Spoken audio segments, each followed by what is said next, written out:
Welcome back to The Explainer. So, today, we're lowering our voices. We are stepping right back into the chilling, heavily guarded secrets of the Whispering House. If you've been following our breakdowns of The Last Heir and The Heart of Shadows, you know the tension has just been building at a completely breakneck pace. Part 4, The Hidden Truth, well, it delivers some of the most jaw-dropping revelations of the entire story. We're going to unpack these terrifying mysteries together, step by step, macking out all the evidence. So go ahead and lower the lights, lean in, and let's uncover what is really hiding in the dock. Section 1. Into the Whispering House, The Descent. Okay, let's dive right in by putting ourselves exactly in Ethan's shoes at the start of Part 4. He is utterly trapped in that empty secret room. The Blue Lantern, dead. Samuel, completely vanished. He's left with just that mysterious old journal. Darkness swallowed the room. I want you to really feel that sensory deprivation for a second. Try to imagine it. Ethan literally can't even see his own hands in front of his face, left floating in absolute pitch-black vulnerability. He calls out for Lily. Nothing. No answer. The isolation here is just absolute. And then, the silence breaks. A slow, icy breath right behind him. One breath, then another. He spins around, but nothing's there.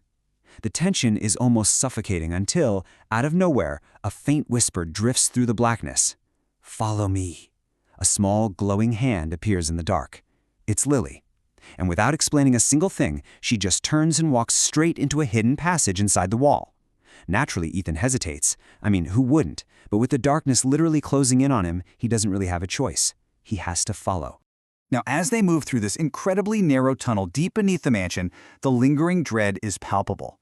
Notice the stone walls here. They aren't just plain rock. They're totally covered in these strange, ancient symbols and heavy iron chains. But here is the absolute most horrifying detail. Some of these chains are actually broken.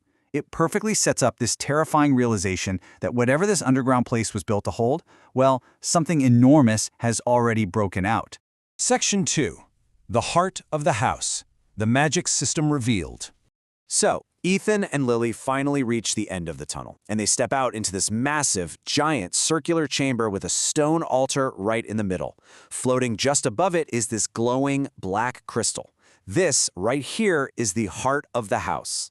Lily, with literal tears in her eyes, explains exactly what it is. It steals the souls of everyone who enters, keeping the house alive forever. And when Ethan looks closer, oh man, it's horrifying. There are hundreds of ghostly faces trapped inside that crystal, silently screaming. It's a completely parasitic magic system. It's literally feeding on human souls to guarantee its own eternal life.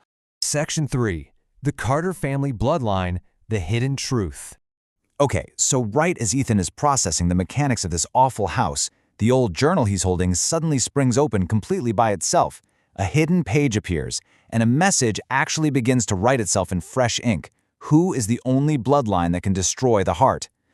Just put yourself in his shoes for a second. Imagine the sheer, raw panic of seeing this specific question magically appear in your own hands while you're standing in a haunted underground chamber. Talk about the ultimate setup. And here comes the massive reveal. Right beneath that terrifying sentence in the journal, one single name writes itself out in fresh ink. Ethan Carter. Ethan's hands are literally shaking at this point. He looks at Lily and just asks, "Why is my name here?" Lily just lowers her head, and she delivers these devastating truths about Ethan's ancestors. The burden here is absolutely massive. Your family built this house. They created the prison. And they created the monster. I mean, let the weight of that sink in for a second. Ethan is not just some random victim who wandered into a haunted house by accident. No, this entire nightmare is his family's legacy. Every terrible thing happening here stems directly from his very own bloodline. Section 4. Samuel and the Monster. A Shift in Power. Just as Ethan's entire worldview is shattering into a million pieces, that quiet tension is violently interrupted. Clap, clap, clap. It's this slow, mocking, echoing sound filling up that giant circular chamber. Samuel, who, remember, totally vanished back in the secret room, finally steps out of the shadows. But, of course, he hasn't come alone. Standing right behind Samuel is the towering creature with those glowing crimson eyes. But look at the drastic change in the monster's whole demeanor here.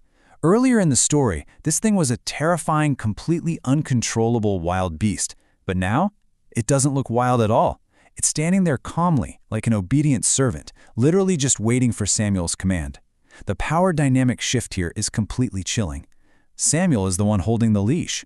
Samuel actually smiles at Ethan and says he never lied to him. Then he offers this incredibly chilling justification. He says, I do feed the house, but only because if I stop, the entire world will become its hunting ground. This really forces us to ask a super uncomfortable question. Does this horrifying method actually make Samuel a twisted kind of protector? I mean, yes, he's sacrificing innocent people to the crystal, but he's doing it to contain an even greater apocalyptic threat. It's a crazy moral dilemma. Section 5. The final cliffhanger. The monster speaks. Now we reach the absolute climax of today's explainer. Right after Samuel delivers that sick justification, the creature slowly turns its massive head, pointing those glowing red eyes directly at Ethan. They are glowing brighter than ever before. And then the monster speaks. For the very first time. In this deep, ancient whisper that echoes off the stone walls, it says, "Welcome home, my last heir." It is a bone-chilling moment. This proves the monster isn't just a mindless beast. It fully recognizes Ethan. It acknowledges the Carter bloodline. And the literal second those words leave the monster's mouth, the entire chamber descends into total chaos. Let's quickly walk through these chaotic final moments. First, the floating black crystal, the heart of the house, suddenly cracks. Second, a blinding red light just explodes through the entire chamber. And third, pushing through that blinding light, something begins to emerge from inside the cracked crystal. The magic system is breaking down, or maybe it's evolving right in front of their eyes. And that, my friends, is exactly where the source material leaves us. Talk about a massive cliffhanger. So, I'm going to leave you with this question. What on earth do you think will emerge from that cracked crystal? Is it the original Carter ancestor, or maybe some terrifying culmination of all those trapped souls? Take a look at all the facts we've mapped out today and try to piece together your own theories. Because while we've unpacked a ton of secrets in this explainer, I have a feeling the true nightmare is really just beginning. Thank you so much for joining me, and definitely keep your eyes peeled for what comes next.